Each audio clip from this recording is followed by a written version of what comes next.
When people say, so is Wilmington, is it still pretty hoodie? You know, what I always say is like, well, when Starbucks says fuck your hood, it's pretty hood, you know? I had fucked up, Todd. Now, whenever I fucked up on this tour with Gabriel Iglesias, Gabriel's not the dude that tells you fucked up. Martin is. Martin's the one that tells you you fucked up. Yeah, so like Martin is like my he was like the dude that kept me in check for a while, right? As good as he could. You like the bouncer? You know what it was? It was me trying to keep myself in check. Like just trying to like, okay, we're going to go crazy.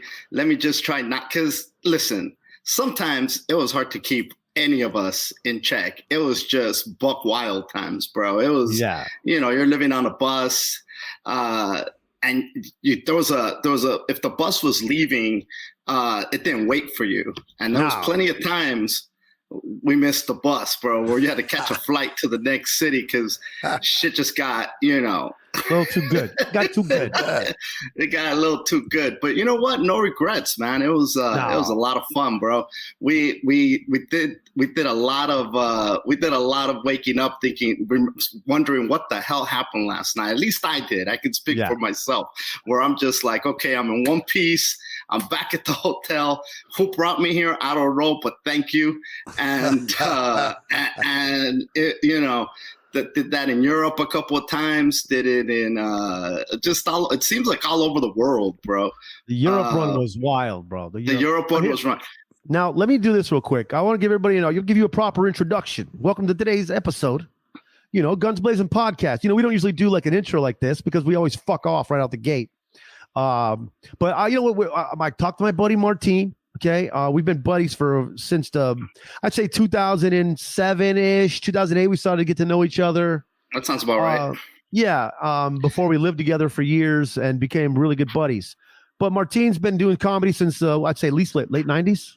99, the end of 99 is when I started, bro. Nice. Yeah.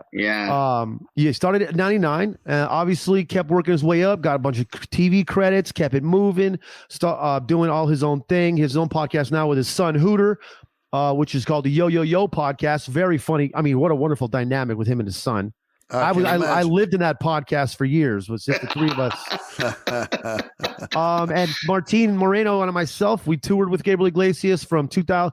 I started going on the road I went in Houston, was like late 08, and then I went like once or twice in 09, and then that's when Fluffy took me to Hawaii, and then I was on the tour for like the next 4.5 years or so. We just lived on a bus. You glossed right over that because in 08, when we went to Houston, you ended up with a goddamn tattoo. This beast, this big ass. That's where that started? Yeah, this one right here, bro. We went to Houston, and also whenever you go with these dudes, it's like mafia without the crime.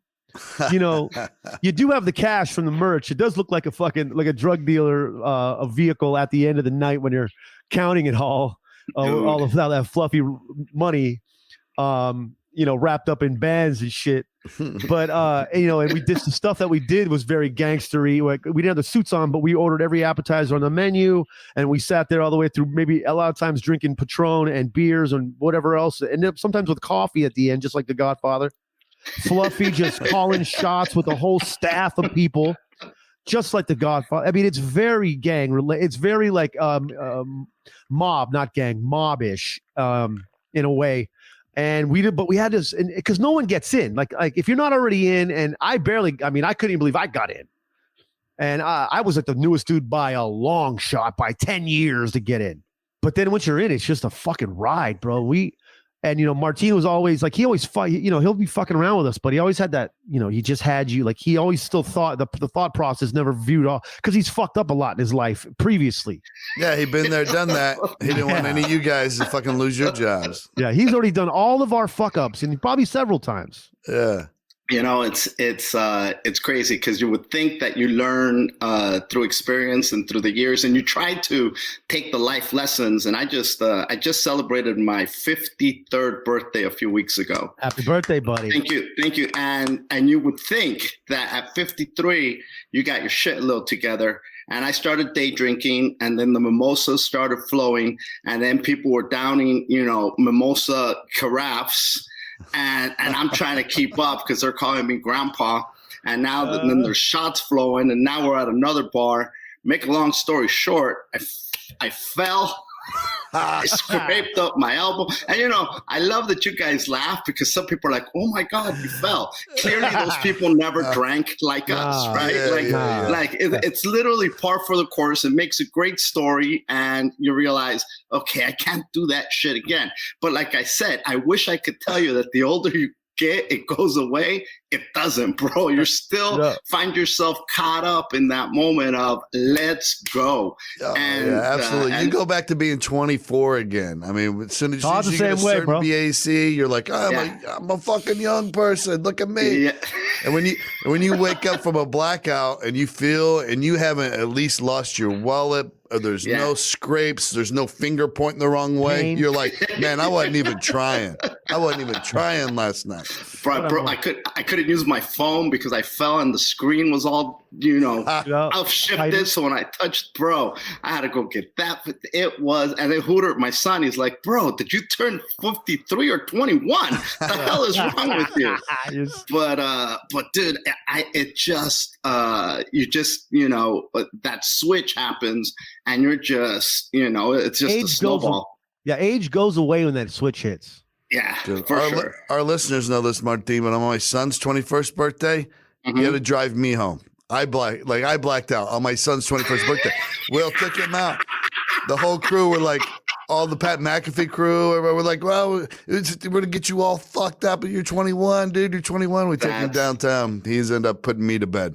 That's hysterical, bro. Now, you guys have a lot of things similar in common, like Todd was shot at a lot in his job as a detective for 22 years, Martin. And you were shot at, you were some shootouts in Wilmington in the 80s. So Martin was buck wild in the 80s. Well, listen, it wasn't like I was out there gangbanging or nothing, but there was, you'd leave a party and next thing you know, so like I remember being in a car being chased and next thing you know, the back window blows out and we're just speeding down the freeway and you're literally getting shot at by who knows who, being a teenager, and you're just like, and the crazy part, bro, is that down the street from where I live, there's a little section of Wilmington called Ghost Town, right? Mm-hmm. And it was right next to the Pick Your Park by Junkyard. And back in the 80s, that's where like Freeway Ricky would drop off some of the crack cocaine, and that's where it would get sold right there, right? And the line to get into this section of town looked like the line at In-N-Out Burger for those people that are in the West Coast that are familiar with In-N-Out Burger. And we used to be partying at my friend's house there, and gunfights would just erupt, and we would just duck under the car, thinking that this is 100% normal. No idea that this doesn't go on in other neighborhoods. Just like dumb teenagers thinking that this is the way life is. We duck. The gunfire would stop, the chasing would stop, and then we'd get a flashlight because nobody had a cell phone back then. You get a flashlight and you go looking for the crack that they drop, so maybe you get a little extra bonus. So get like I had guns pulled on me. Not because, like I said, I was like this crazy cholo or gang member.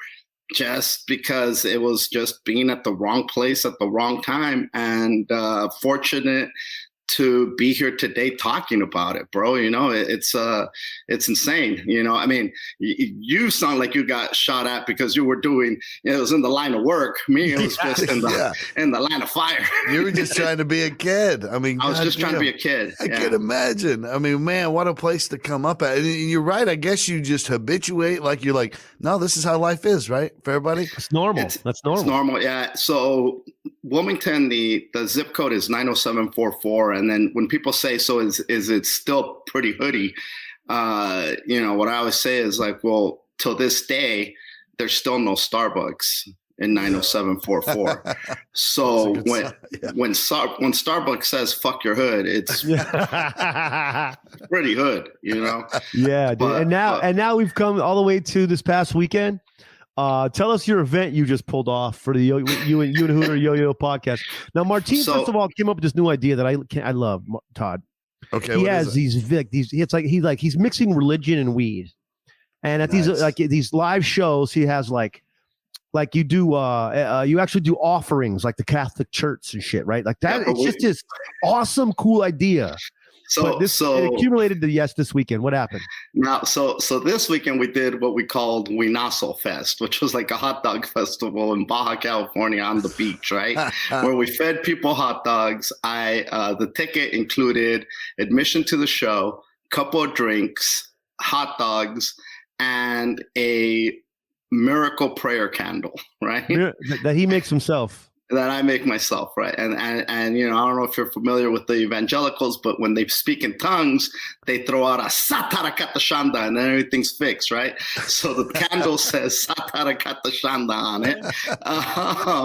Now, what led to all this was that a few years ago when we started the podcast, we started doing these live events. And I'm like, I want to do something more than a comedy show. I want to have like this thing to be like, just almost like a variety show, but engaging the people in different things. So what we did we'd have like a communion where people would come out and we'd give them edibles with miracle drizzle, which was medicated icing, right?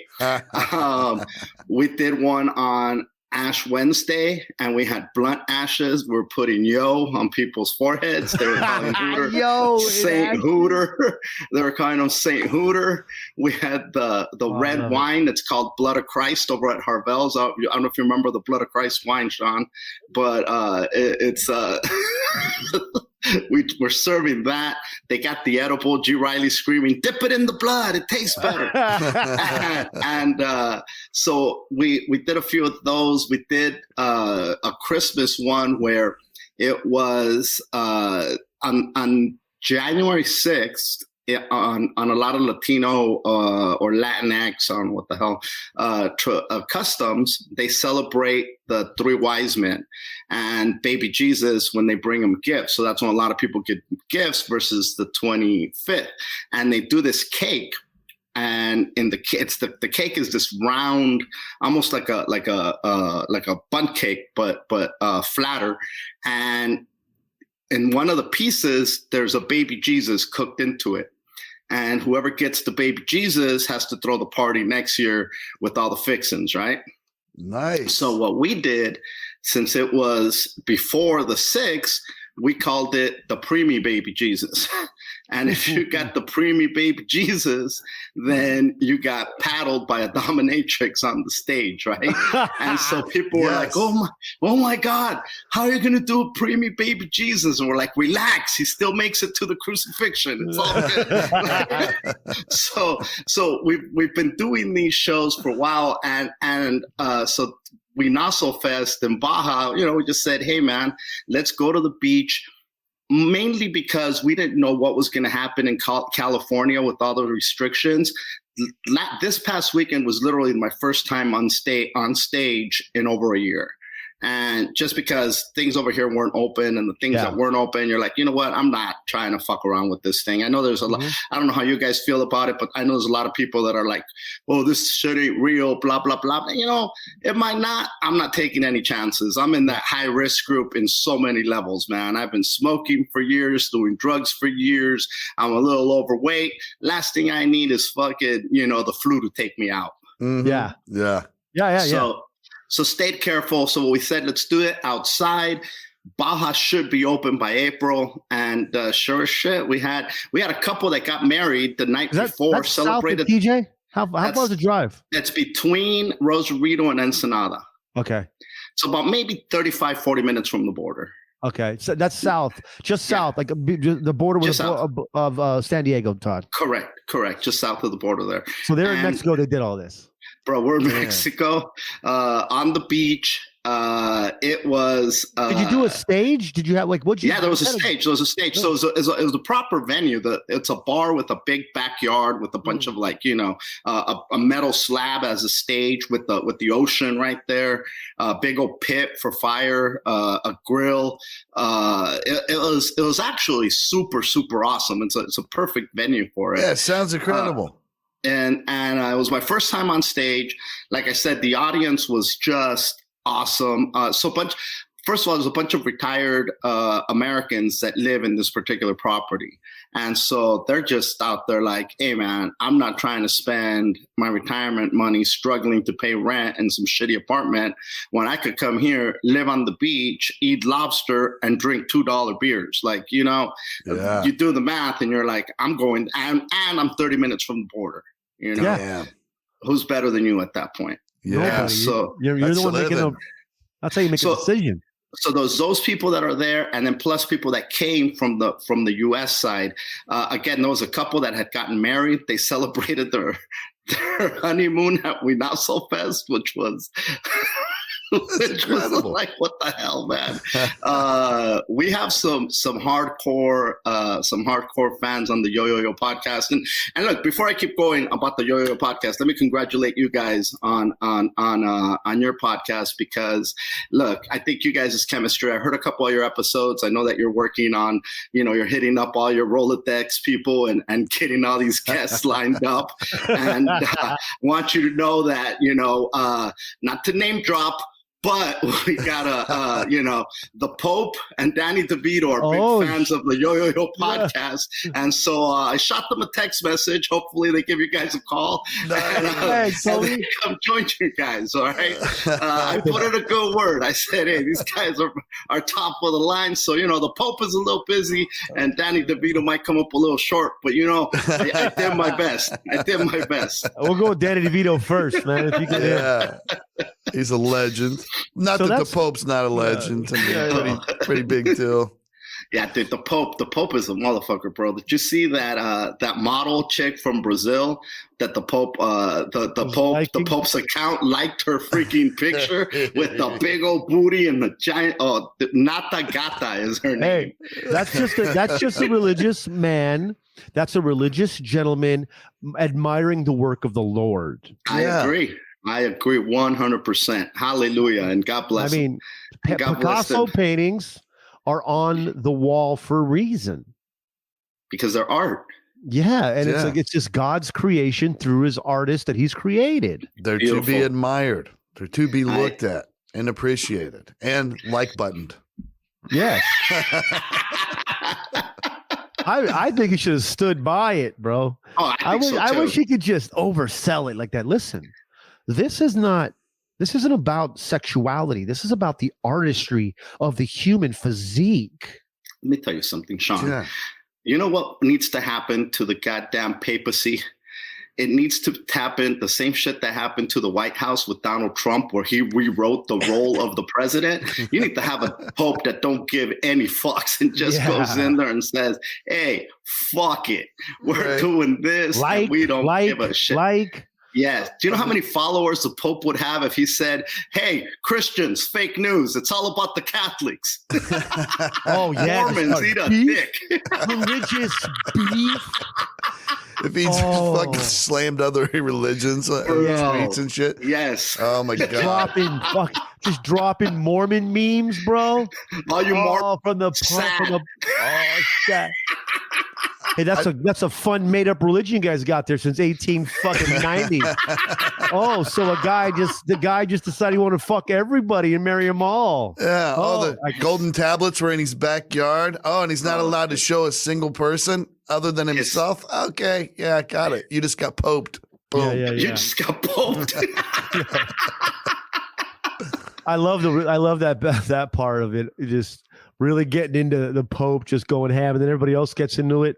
And then we got all the different Middle East religions getting into it. Oh yeah, you got the Muslims talking shit. It's gonna make gangster like the '90s gangster rap battle look like a fight at play school. Bro, I would tune in. But can you imagine the fun? Like watching the left and right go at it constantly is fucking hilarious right now. It's comedy. I mean, if you had each religion going after each religion right now, in the same way the left's going after at least Catholic and Protestant, let's let them go at it like left and right. It would be the best, bro. During the pandemic, they had some of these televangelists, telling people that it was a curse from God because, we let the gays get married. And so God's mad and he sent this plague over the land, right? You're right. And now, but if you put your hand to the TV screen I will heal you from the cold. And I'm like, this is fantastic. So it inspired me. It inspired me. And I started Heretic Ministries. And for a few Sundays, I did a service. Sometimes there'd be 15 people. Sometimes there'd be 50. But I would sit there and preach. I'd be drinking whiskey, smoking weed. And then at the end, I'd finger them. I said, put your finger on your TV screen, on your phone screen, and get your miracle fingering, whatever it is that you're lacking. Get your fingering, and you'll get your healing if you believe. And then after a few weeks, people were like, okay, we're here for the fingering. That's beautiful, dude. I had to entertain myself, bro. I assume this all works really well because you have a lot of knowledge, like religiously. Like, did you came up hardcore Catholic, but did you study it beyond that? I did. I actually, I came up Catholic. I grew up Catholic, did the whole catechism thing, a lot of the Catholic guilt for sure.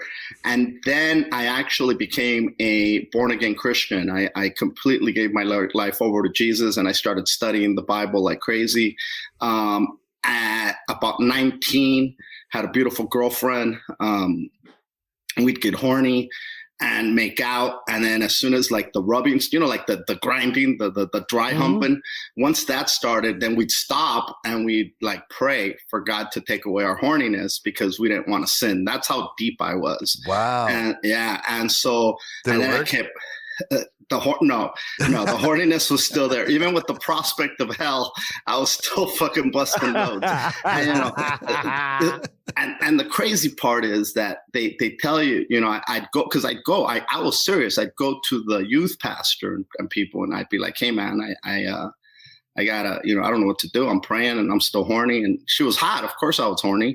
And so they go, well, the Bible says that, if your right eye causes you to sin, it's better to pluck it out and enter the kingdom of heaven with one eye than to burn in hell with both eyes. And I'm like, what the?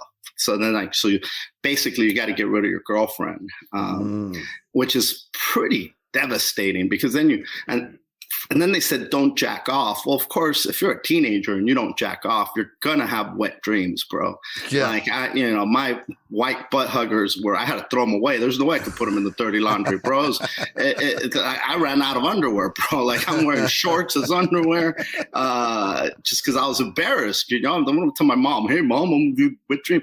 The priest said, the pastor said, but I did a lot of reading and just historical analysis on how religions came to be, and that'll make you furious when you start finding out just how much it was used to manipulate people and how fucked up it is. And I don't want to turn this into a whole religious thing. But you're beautiful. So right. I mean, not that I've studied it like that, but yeah, there's a lot of fucking bad shit in the origin of religion. I mean, yeah, let's go. Yeah. But now, but after years of, going through cycles like that, then you obviously grounded off and leveled off and just became, you just lived morally well. Like you just lived a morally strong life. You weren't you're a good dude. And now it all kind of comes around, like in your late 40s, early 50s. Now you're like mixing your lifestyle, whether it's, and Todd, we haven't even talked about Martin's sexual lifestyle, which is another he was a wild gentleman. Well, not wild. I'm saying, let's say compared to what the average person thinks, and then you talk to him. Oh, you mean as far as what you're into? You don't have like a sex cult or something you're running over there? No, not yet. Listen to me, Martin. Listen, I think you could be really successful at this, and I'm only judging that by your appearance right now, which is kind of like the cult leader. Like you have the beard, you have the long hair, and you have the perfect throne chair behind you right now. That's fucking phenomenal. If people aren't looking at this on video, you're missing out on this chair and this look right now. We'll screenshot this and put it out. But you look right now, if you were to be like, hey, Todd, you know who we got on today? A special guest. He runs a sex cult. I'd be like, yes, he does. Look. It's funny. If you read my bio on Instagram, it says grandpa, dad, comic, Reiki master, guru. Like he's a guru. Yes. I am a guru. And so, That's awesome. so, you know, and, you know, so when people tell me, oh, did you see that so-and-so's a CEO? I go, what? Who's a CEO? It says it on his bio. I go, motherfucker, my shit says guru. Yeah. Yeah. It's not what got you that title right there, but it's fantastic. It's on Instagram. It's real. Bro. But you have mixed. You've like at this stage of your life, you've mixed your moral religious, aspect with your, lifestyle, how you live as both sexually and just socially, and all to mix it also with the wisdom of the human that you've grown to be, whether it's father, friend, partner. And it's very creative, and I really enjoy it because not many people are honest enough to actually put it all on Front Street and bring it together. Because you can't. It's hard to mix religion with anything.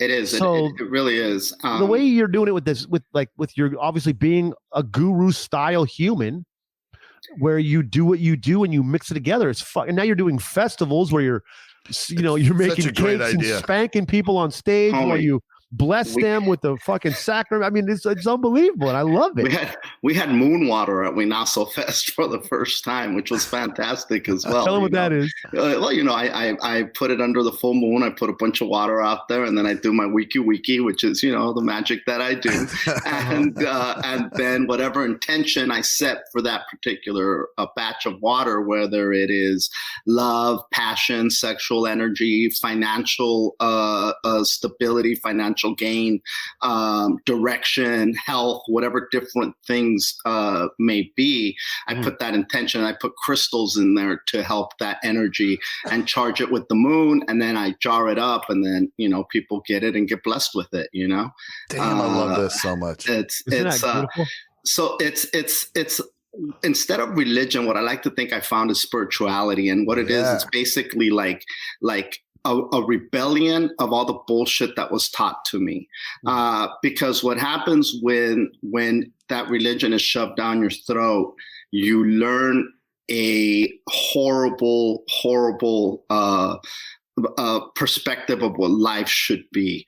And I'm not saying this is the case for everybody, but in my experience, it's what it was. And, part of it was the whole wives be submissive to your husbands. The man is always in charge. The man is in control. The man this. In my home, my sisters were expected to give me food. Like as I sat my lazy ass my sister had a job. I smoked weed all day, but yet she was expected to serve me because I was the male. Up until my early 20s, I was arguing with people that washing dishes was a woman's job. Now, a lot of this is cultural and religious. And that, I think, is where we need to start addressing that there's an issue. There's these people, the toxic masculinity that everybody screams about, and rightly so, has been taught to people. You're not just born thinking this is a man's job, this is a woman's job. Mm-hmm. No, they put you in a freaking box and said, this is blue, this is pink. You do this, you do that. Anything that strays from that is wrong. And we need to start addressing that shit at the root and start unfucking it. I couldn't agree more. I don't want to get too crazy about the dishes thing, but the other stuff I agree with a lot. And I'm just not a big dishes guy. So I love that. I really try to hang on to that role association if I can. But dude, I love this so much. And I don't know, I guess probably because of my age, I'm getting ready to turn 50 here soon. Okay. And I'm just I kind of lived such a conservative lifestyle before, I was Catholic light Easter, and, I would go on Easter and Christmas and all that stuff. And I don't know. I think it's just because of all that. I'm just hitting a point in my life now because I've been in comedy like 11 years now. I'm such a different person. I'm exposed to so many different things than I had been before. I am chasing so hard. Something like that. You know what I mean? Like right now, if I could just find some little fucking, I don't know if you want to call it hippie commune or some little place to go and spend the rest of my 20, 25, 30 years, whatever I got, I think I would leave tomorrow. Bro, we're on that same wavelength, and in my head, I'm thinking to myself, I've lived and chased a lot of bullshit because you chase things that don't really matter in your early years, things that you think are important, and you don't even think they're important. You believe that they are because that's what you were told was important, and then you get to a point in your life where, wait the fuck a minute, how much time do I really got left on this ball? And how am I going to spend that time? And at that point, when you come to that realization, every move that you make after that is extremely purposeful. I don't want to just go do a bullshit show. I want to go do a show where I'm going to have a fucking blast. I want to have a good time. I want to sit there and put blunt ashes on people's forehead and not be judged. If somebody wants to show up wearing fucking leather chaps and a thong with their boyfriend and they're both dudes, fucking have at it, bro. Nice, I don't care who you fuck. Larry Flint, rest in peace, wrote a great book with a professor from Columbia University. It's called One Nation Under Sex. It is one of the most amazing reads that I've ever dived into. What they're basically saying is how this country has passed laws and governed because of fear that their sex life would be exposed. So when somebody had dirt on them, they were able to manipulate the way that they govern. And that has been the case from day one. Yes. And he goes back to the founding fathers and shows just how out of their mind these guys were animals. If they would try to run for office today, they'd be laughed out of freaking Washington. There'd be no way they could even think about running. But back then, without them, we never have a United States of America. These guys were out in France fucking anything that moved in their freaking 60s and 70s. These, you want to talk about Ben Franklin being a freak. You want to talk about these dudes just, Abraham Lincoln and his dirt and the homosexuality and Dolly Madison and the freaking sex parties that they had. It was, amazing shit. And what Larry Flint was basically saying, we got to stop caring about how people fuck and worry more about how they govern the right way. They shouldn't make decisions based on fear that their homosexuality is going to be exposed. We got bigger fish to fry than wondering if this dude likes to suck dick. We got national security and cyber threats to deal with, and we need to stop giving a fuck about this crap that doesn't matter. It's a brilliant book. I am all about that. And that's some of that shit that Alex Jones was talking about. Forget that place in California. He's always like bastardizing that. They used to trap people that way. They would get heads of state and people of influence, and they would have them there knowing that they were gay, but closeted, of course, because of the time. And then they would go there and they'd be like, hey, this is a place where you could really just express yourself. It's fine. And then they would have sex, and then they would use that against them. Oh, correct. We got pictures and video of you being gay. And then they could control them for the rest of their careers. And, and then Alex Jones blew it up into being a bunch of other bullshit. But that part, factually true. And we were talking about that one episode, Shaun. Like, this is exactly why we will never accept a free hooker, because we're like, oh yeah, something you set me up for something, but they were easier prey, because when you're having to deny who you are as a human being, and someone finally presents you with an opportunity to be able to be you, and it's okay, it's safe here, and then you use that against them. Fuck you. You're burning in whatever hell is. It's evil. It's evil shit. And we're barely turning now. Like I sucked a few dicks last week, but that's not even a big deal. You know what I mean? This podcast is bigger than that. We got people like we got like, obviously Pete Buttigieg. Like it's starting to happen just now, and the 21st century, which is insanity. Yeah, my buddy was just telling me that his 13-year-old daughter went through, like, she's trying to figure herself out, but he thought she was just doing it like because this is what everybody's doing in school right now. Like she wasn't really being earnest about it, but she was going through, and she goes, I thought it was this, and she's like, no, I've decided I'm pansexual.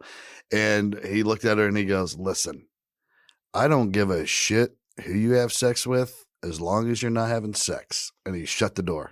and just walked out. Like, I was like, that is the most beautiful dad answer. Like, I don't care who you're having sex with, but also you're not allowed to have sex. So, you know, I was like, dude, that's the most contemporary yet still throwback to the old school dad answer I've ever heard in my life.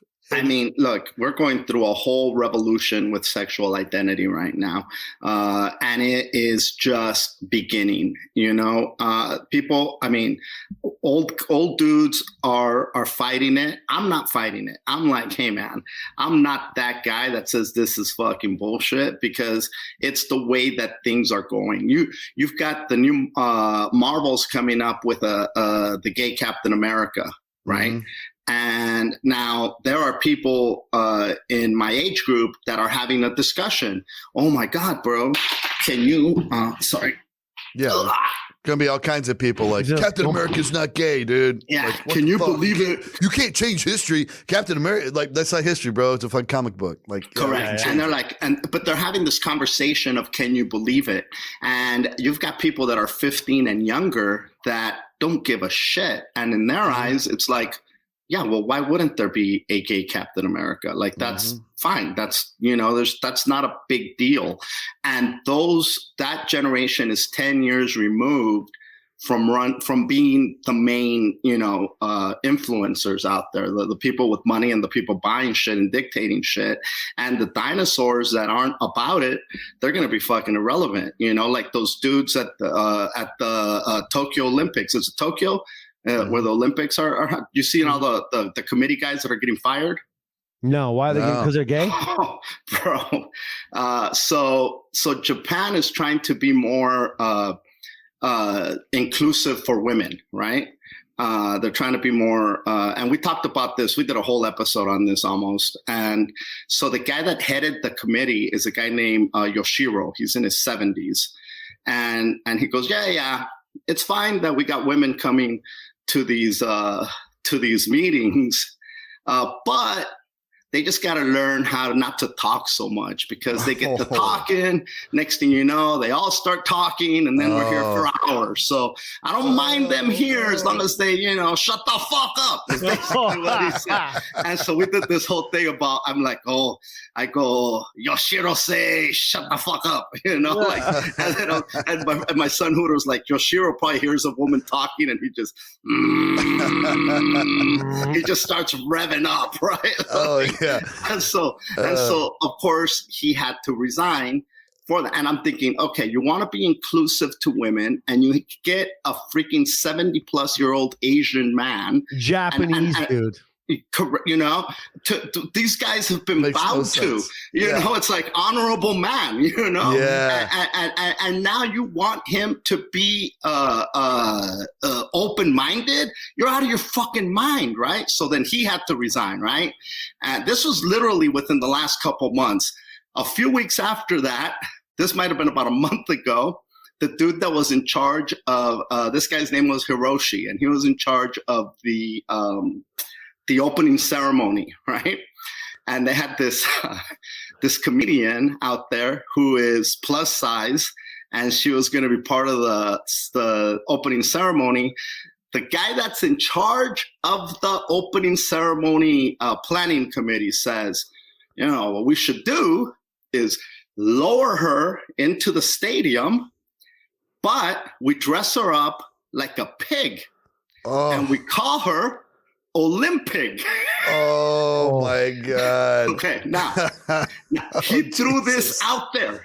Okay, and of course, like he was like, yeah, nailed it. He thought it was the most brilliant thing that's ever been. High-fiving all the homies, bro. He's like, how are they not liking this shit? It's genius. Now, could you imagine the shit that he thought? Nah, this is horrible. This is too toxic. Yeah, that's not gonna work. But Olympic, you see what I did there? Huh? Fucking genius, bro. That was that's the one. That was the censored fucking one. Like he threw out 10 before, and he said like, oh, that's way too sexist. You know, but again, look, you're talking about dudes in their 70s, and you're talking about a culture where fat shaming is 100% acceptable. You know, if you're overweight, they'll poke you in your stomach and be like, hey, chubby, you know. Now, little throwback there. So again, it comes down to that generation has to get weeded out, bro. And the people like our age have got to be, and I'm not saying, there's big conspiracy to have everybody jump on board. We just got to be more tolerant, more accepting, and more open-minded that a lot of the crap that they told us was just that crap. Yeah. Trash, bro. Again, I thought I grew up like misogynistic. This motherfucker, they've been bowing. Like you want to get rid of them guys saying that. Let's get rid of the bowing out there first. Yeah, Japan has to be one of the hardest cultures. I mean, women, they're not even allowed to talk there. No, they're not allowed to do a lot of things there that they are here. It's freaking ancient. It's just ancient, like their culture. Especially, I'm sure it's changing with the younger people. But like you said, you start putting 7-year-old dudes from that culture in charge, and you think that you're not gonna put women on the back burner. I mean, come on, dude. Do you think they're gonna say something woke? Yeah, dude, you got such a fucking interesting background. I'm loving this conversation. Yeah. Not just the background, like fucking what's going on right now. I love the way you're living your life. I mean, I like to touch on what's going on right now with a little history. I mean, like for instance, we're talking about Japan. Do you know the history of Bukkake? So got anything to do with the treated nuclear waste, bro? Are they about to dump back into the ocean or not? Listen, Bukkake, we think it's just a video where dudes are just jizzing on chicks' faces on Pornhub. But this started in Japan when a woman was caught cheating on her husband because God forbid another dick. No. Right. They would bury her up to her neck. And then all the towns guys would come, and to humiliate her, they would bukkake her, right? They would my God. That's where it punishment. Came from? That's where it came from. And now there's fools jacking off on Pornhub, putting their credit card in to watch it. But the origins of it come from that. It was to punish her for being unfaithful. Wow. Hiroshi was like looking at his wife saying, keep on talking. And they buried him to their neck, and then everybody just came and got in line and busted off, bro. Yeah, they just said, everybody, we found another one. Oh my God. You better hope you don't marry the most dirtiest, sluttiest, like just nympho ever, because she'll be like, don't tease me with a good time, big dog. I brought a shovel. She's over here putting fucking flyers on car windows, dude. Hey, I'll be at the beach on Saturday at 3:00, buried up to my neck. Come by. Come one, come all. Yeah, dude. It's I'll joke aside, that is a fucked up ritual, bro. And I had no idea that's where it came from. Dude, can you imagine back then, like when they're trying to decide what the punishment's going to be for that crime in quotation marks, and they're just bouncing around? Why don't we just start, why don't we just start burying them up to their neck, and we'll all walk by and just smack one off on them, at least leave them there for a week. Yeah. That'll teach them not to cheat. Jesus, bro. Yeah. What happens when we cheat? Oh, we get another loop on our belt to wrap around our robe when we get bowed to. What if you're on a This guy didn't have Facebook groups back then, dude, because he could really fucking knock out 5-6 bukkakes a day if people were cheating at a high number. You're like, bro, I got 5 bukkakes to get to. Yeah, bro, but I mean, look, there was a lot of in some cultures, if you stole something, they would chop off your hand, right? I think they still do that in the Philippines, bro. Well, in the Philippines, they're shooting you if you smoke weed now, which is bananas. Hey, but Thailand just went to move to legalize it. Really? To legalize marijuana? Yeah, so Mexico too. It's happening, dude. It's gonna go. It's happening. It's happening. I hope so. Too much money, bro. So. The Old Testament gives you the recipe for the anointing oil, where how they used to heal people, and when you check out the recipe, it calls for the ingredients are myrrh, cinnamon, cassia. And the fourth ingredient is there's 2 translations for it. One of them is cannabosum, and the other one is calamus. Now, calamus is toxic. And when they translated the original text that was in Aramaic, it went to Greek and then Hebrew, Greek, Latin, and eventually the King's English. That translation became calamus instead of cannabosum, which are both fragrant reeds. The difference is that calamus is toxic; it causes cancer. Cannabosum, you could feed, clothe, and heal with it. And so when they talk about store your warehouses with this, so that you will be closed in the winter, and you won't need this and you won't need that. When you think about the miracles that they were doing with this anointing oil, you've got people being demon possessed, which could have easily been having seizures. You see on Instagram today, these kids smoke a little THC, CBD, and they stop seizing, right? There's a big argument, not even an argument, there's a big school of thought that cannabis was what was in the anointing oil. And if you get a copy of the Torah, which are the first few books of the Old Testament in the Christian Bible, when you go to that particular section and you see the original recipe, you understand there's a picture. Not only does it say cannabosum, but there's a picture of fucking weed right there. Badass nug. Yes, on there. So for as much as I do not back up religion, there's that part that I'm like, look, guys, this is biblical and it is healing. And let me tell you something. I think it was, I want to say anywhere between 6 to 9 pounds of weed. When you put that in a concentrate, my brother, and you put that on your head and anoint a priest, that motherfucker's going to have some visions and see things, and the spirit will speak to him. And so for those people that are still fighting weed, please understand that this is not only scriptural, but you could go back to the days of the Scythians, and they were using it in spiritual practices as well. Yeah, and also knock it off. Like, fucking, what are you doing? Like, nobody has any bad stories from their childhood. Like, oh, God, we hated when Dad got high. I mean, no, you loved when Dad got high because fucking 3 flavors of ice cream. Like, amen, brother. Shit would go pop off. Like, nobody has horrible stories about it. So fucking knock it off.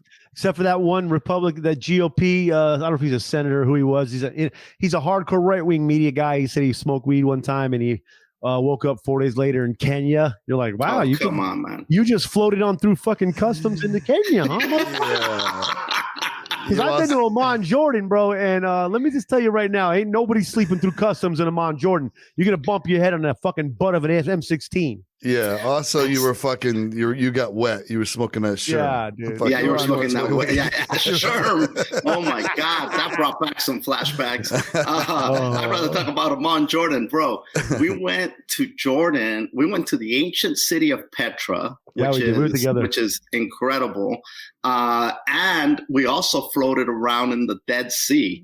How amazing did your skin feel? Well, first, Todd, before you go into the Dead Sea, you got to there's a bucket of the Dead Sea mud that they dig up and put in there for you. Mm-hmm. And then you just cover your body neck down and then all over your face, right? Mm-hmm. You cover yourself in this mud and then you go into the Dead Sea and you just float. And you get out feeling, I don't think majestic is a stretch, Martin. Oh, dude, it's beyond. You walk out of there floating. Now I understand how Jesus walked on water. He put this mud on, and then he just started shimmying across that freaking. And the Dead Sea is so buoyant that he had. If you're light on your feet, you get a good running start. Yeah, you can get across a little bit of the water. Yeah, it was unbelievable. You could look across the way and you see Israel over there. It's incredible. And for a dude that grew up where I told you guys where I grew up, that's almost like, when is somebody going to pull the rug out from under me? What am I doing here? Like, bro, remember we were like, I'm funny, but I'm not that funny. Come on. Hey, man, bro, Todd, we were in like an 8-car fucking military caravan level caravan, but it was all bulletproof Mercedes vans and shit. Nice. Just bullying traffic in this 8-car government issued fucking caravan. Just on the way to eat hummus. To go eat hummus at midnight in the fucking shops in like their nighttime markets. Yeah. Like, get out. Remember when we were with that diplomat, the female diplomat or whatever, she's the mayor of Jordan, and she had her own hookah, and while we sat and ate that fucking 86 plate, there was like 86 plates of food on this table. They're throwing this most amazing bread you've ever had, while she sat there with like this, like the just the diplomacy and the like. There's just something about her. She just carried herself like a diplomat.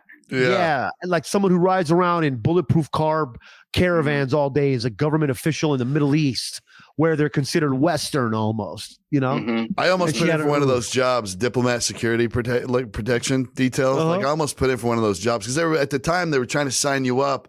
Like every police department you went into, you go into a little squad room and there'd be these flyers, you know, and you could sign. It was like guaranteed you like $130,000 tax free.